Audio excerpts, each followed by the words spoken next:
ষষ্ঠমান শ্ৰেণীৰ ছাত্ৰ ছাত্ৰীসকল, তোমালোকৰ মই আঁহৰ বিষয়ে আলোচনা কৰি আছিলোঁ। যোৱাটো ভিডিঅ'ত তোমালোকক দুই প্ৰকাৰ আঁহৰ বিষয়ে মই কৈছিলোঁ, সাংশ্লেষিক আঁহ আৰু প্ৰাকৃতিক আঁহ। এটা তোমালোকে নিশ্চয় বুজি পাইছা। আজি মই কিছুমান উদ্ভিদজাত আঁহ সম্পৰ্কে আলোচনা কৰিব বিচাৰিছোঁ। ইয়াৰে এক নম্বৰত আছে কপাহ। তোমালোকে কপাহ সকলোৱে দেখিছা।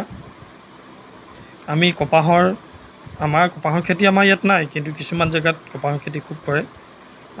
কপাহৰ খেতি দেখিলে বৰ ধুনীয়া লাগে। যেতিয়া সিহঁত পুৰঠ হয়, যেতিয়া ফলটো যেতিয়া পুৰঠ হৈ পেলাই ফুলে, ফাটি যায়, যেতিয়া কপাহটো ওলাই যায়, তেতিয়া বৰফ পোৱা এটা জেগা নিচিনা লাগে, বৰফ পৰি থকা জেগা নিচিনা লাগে, বৰ ধুনীয়া লাগে।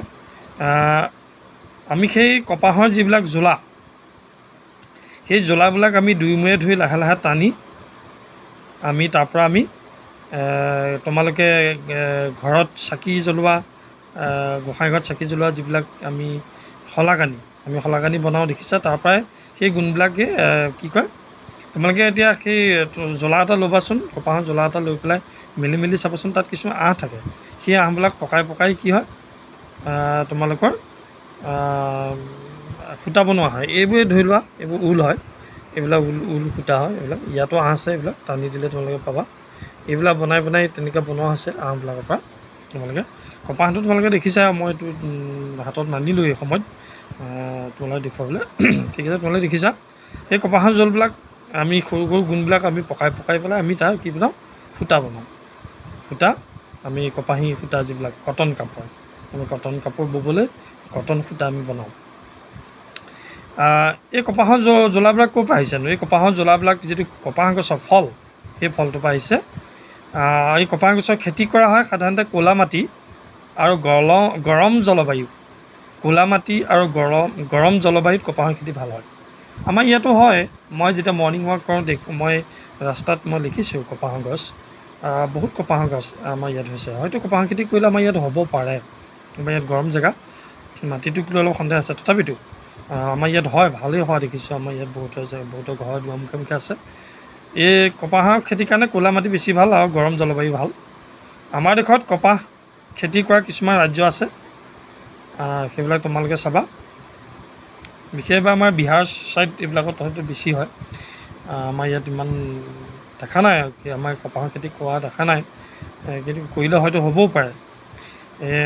কপাহৰ গুটিটো তোমালোকে নিশ্চয় দেখিছা। কপাহৰ গুটি নহয়, তোমালোকে ফলটো যিটো তোমালোকে দেখিছা। কপাহৰ গুটিটো সৰু অকণমানি, কিন্তু ফলটো প্ৰায় তোমালোকৰ গোল নেমুটোৰ সমান। সেইটো পুৰঠ হোৱাৰ পিছত ফাটি যায়, ফাটি পৰা তাৰপৰা বগা কিছুমান কপাহ ওলাই থাকে, সেইবিলাক তোমালোকে দেখিছে। সেইবিলাক আনি পেলাই আমি চাকি বন্তি জ্বলোৱা কাৰ্যত আমি ব্যৱহাৰ কৰোঁ। এইবিলাক ব্যৱহাৰ কৰা হয় ন, এতিয়া তোমালোকে দেখিছা।